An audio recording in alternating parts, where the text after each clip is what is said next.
Jésus se retrouve avec ses disciples et il leur pose la question. Vous savez ce que je sais, ce que les gens disent de moi. Mais cela ne l'intéresse pas tellement. Ce qui intéresse Jésus, c'est l'expérience de chacun. Et toi, que dis-tu? Qui suis-je pour toi? Ce n'est pas une réponse intellectuelle. Head up. Il y a des Anglais ici, il y a des Gamins ici. Oui. Regardez. 1, 2. Seulement 2. Ça. Ce n'est pas seulement une question intellectuelle, ce que vous avez appris des livres, ce que vous avez entendu dire. Mais toi, à ce moment précis de ta vie, qui suis-je pour toi? Qu'est-ce que tu peux me dire? Quelle est ton expérience?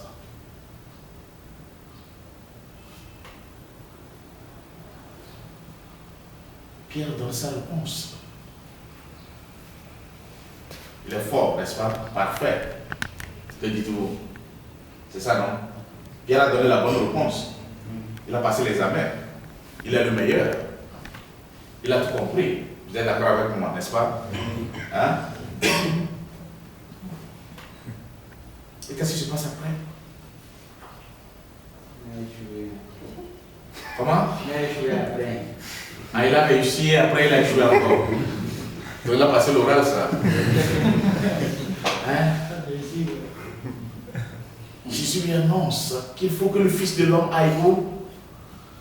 À Jérusalem. Et qu'est-ce qu'il attend? Souffrir. Souffrir beaucoup. Tes mains, qui sont-ils?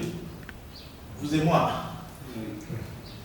Souffrir des mains des anciens. Mourir et ressusciter le troisième jour. Voilà l'annonce de notre salut. Jésus annonce le salut. Pierre ne le comprend pas. Et pourtant, c'est sur cette fragilité et sur cette foi que l'Église est fondée. Je mets les deux choses en parallèle pour vous dire, n'ayez pas peur même de vos fragilités. Par ces blessures, nous sommes guéris. Par ces blessures, par nos blessures, nous sommes sauvés. N'ayez pas peur. Il y a un saint parmi vous ici. Il y a un saint. S'il y a déjà un saint, il peut déjà partir. Hein?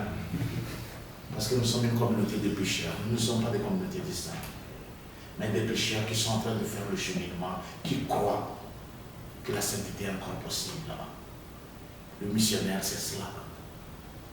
Celui qui a fait une expérience de Dieu et qui peut marcher avec une autre personne sur ce chemin-là, passant de la fragilité à la gratitude, disant Seigneur, tu sais tout, tu sais ce que je suis, mais je veux faire ce chemin avec toi.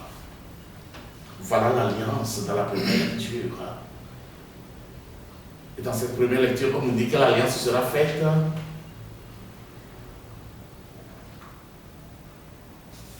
on dit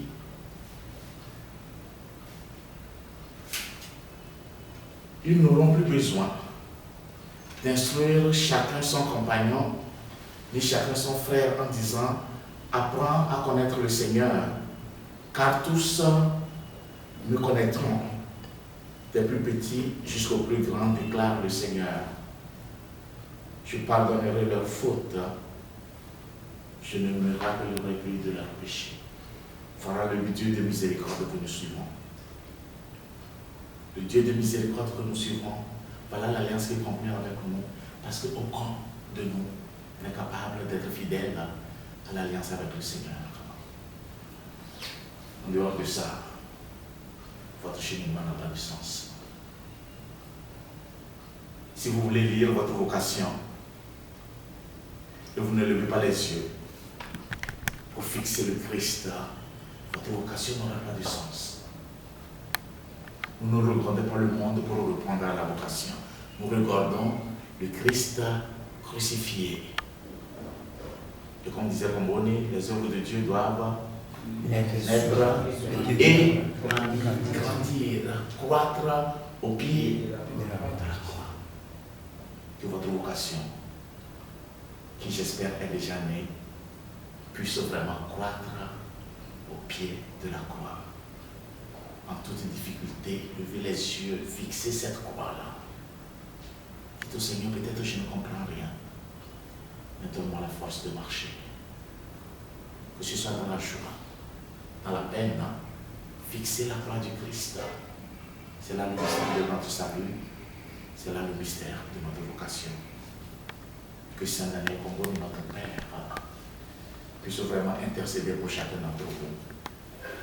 Que vous puissiez vraiment être généreux. Et je dis bien généreux dans votre réponse à cette miséricorde de Dieu. Si vous avez